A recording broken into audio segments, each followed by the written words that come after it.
You've probably done one of these online personality tests yourself that gives you deep insights, such as what kind of IKEA furniture you are, which 90s cartoon character best fits your temperament, or which type of coffee matches your personality.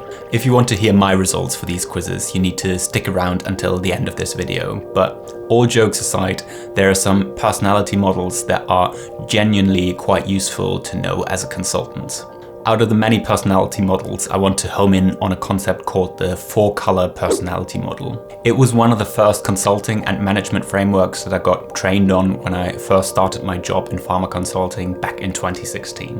I now understand why consultancies have an interest in teaching their new recruits about the 4-color personality model as quickly as possible. This is because it helps consultants tailor their communication strategy and approach to different client types, improves relationship building, decision making, and overall project outcomes. All highly relevant skills to learn if you want to give good advice to people. Before we start, let me quickly outline how I'm going to cover the 4-color model. First, I'll walk you through the 4 colors and their respective personality traits, giving you an example of how each color behaves on both a good and bad day. Next, I'll briefly cover the relevance of the model in the pharma consulting industry before I'll end the video with several tips on how you can apply the 4-color personality model for your work. Let's start off by looking at the 4 colors that make up the personality model. There are several variations to this model out there, but most commonly the 4 colors are split into red, yellow, green, and blue. As I'll explain these colors to you, I want you to think about how you're wired to help you categorize yourself into one of these 4 buckets and understand for yourself what it is about yourself that makes your personality unique. With that in mind, our first personality type is fiery red. So how does a red behave on a good day? If you're a red, you are direct, decisive, and results oriented. You like to get straight to the point and you have little patience for fluff. If I had to put a prominent face to this color model, it would have to be this guy. Gordon Ramsay certainly doesn't shy away from being blunt and decisive, and he's well known for his assertiveness, constantly seeking to push people to perform their best. Then we've got sunshine yellow. Yellows are your social butterflies. They're energetic, love big ideas, and thrive on connection. They bring enthusiasm to every project, they're the life of the party, and they're constantly updating people with the things that are going on in their life, happily chatting away. Think of someone like that, someone very specific.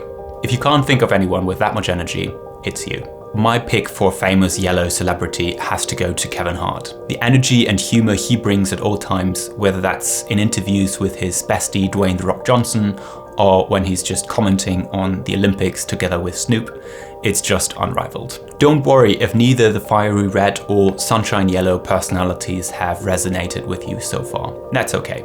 So far, we've covered the 2 more extroverted personality types, but we're going to move on to the more calm introverted colors now. Now, let's talk about what we like to call the earth greens. Greens are calm, supportive, and highly empathetic. They value harmony, and they're the glue that holds teams together. If you're a green, you're amiable, patient, caring, and relaxed.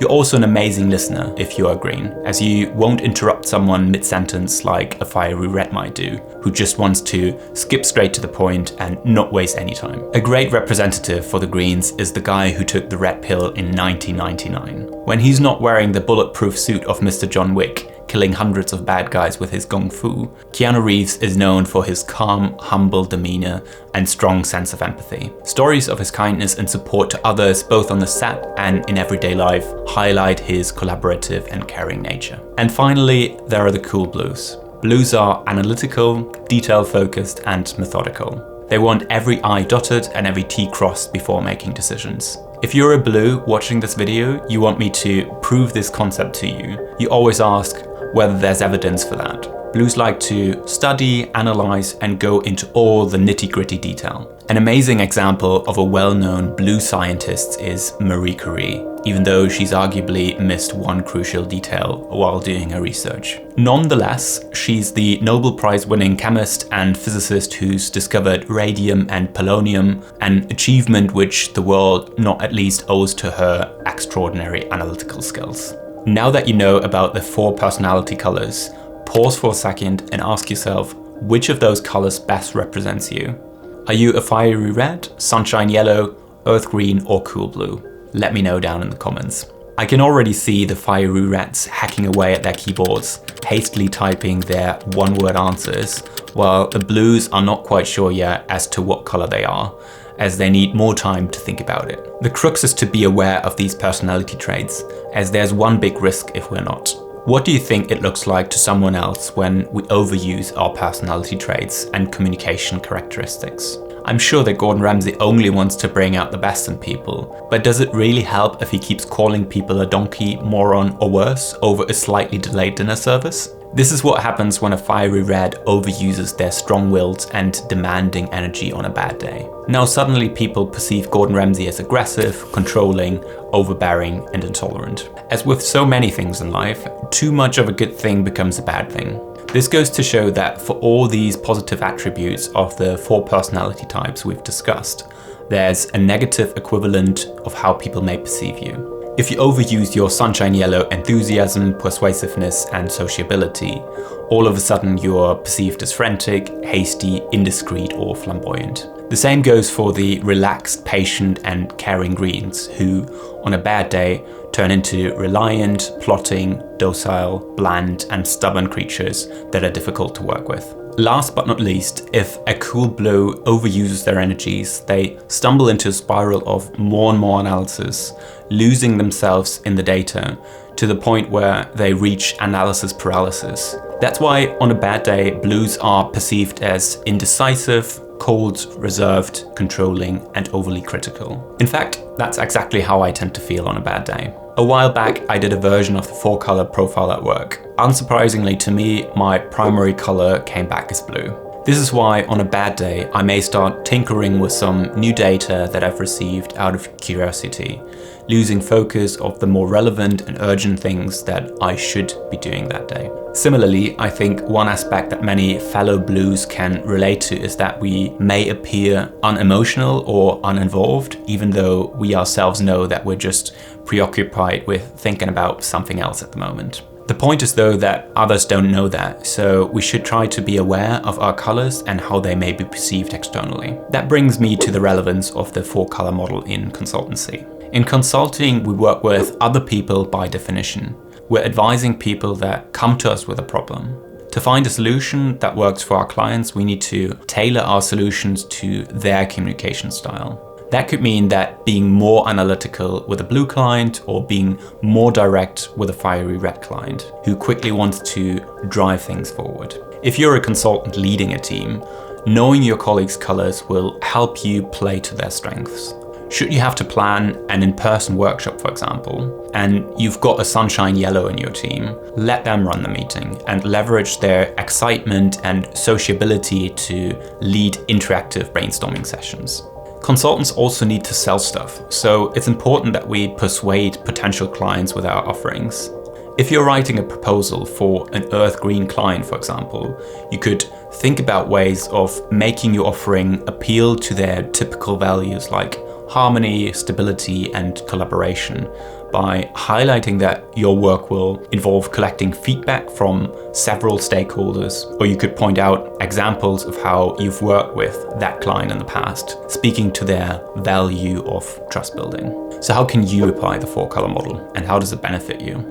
To apply the model yourself, you need to understand 3 things. First, you need to know your own color.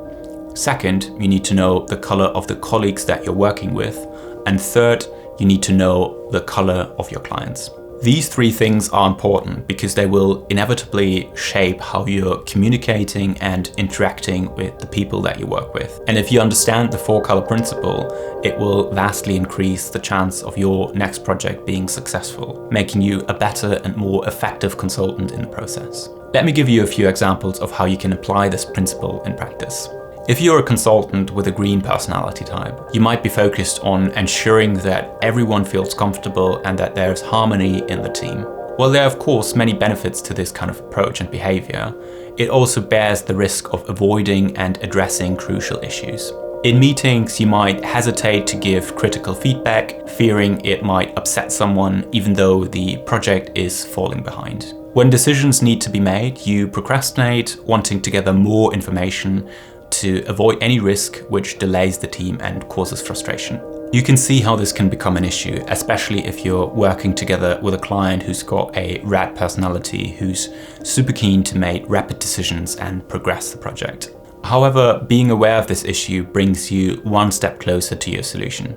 In recognizing such bad day personality issues as a green, you may decide to set clear decision-making deadlines and use data-driven feedback techniques to communicate concerns without creating any conflict. You might also reframe conflict as necessary for progress and practice assertiveness, helping you maintain harmony while also ensuring the project stays on track. Let's shift things and assume you're a blue having a bad day at the office. Your boss has just sent you a huge data set and wants you to give her a brief summary of the key insights by the end of the day. Because of the massive amount of data, you get stuck in analysis paralysis. You don't know where to start with your analysis, you obsess over unnecessary detail, and ultimately you become completely stuck, not making any progress on the job you're tasked with. Again, the biggest step here towards a solution is to recognize your behavior and be conscious about it. With that consciousness in mind, you realize that you're the best data analyst in the team, and that's why you have been selected to do the job.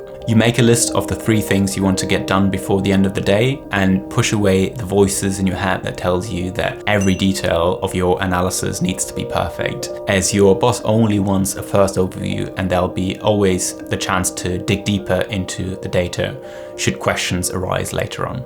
Notice how both of my 2 examples focused on typical bad day characteristics and how you can turn those around to your advantage.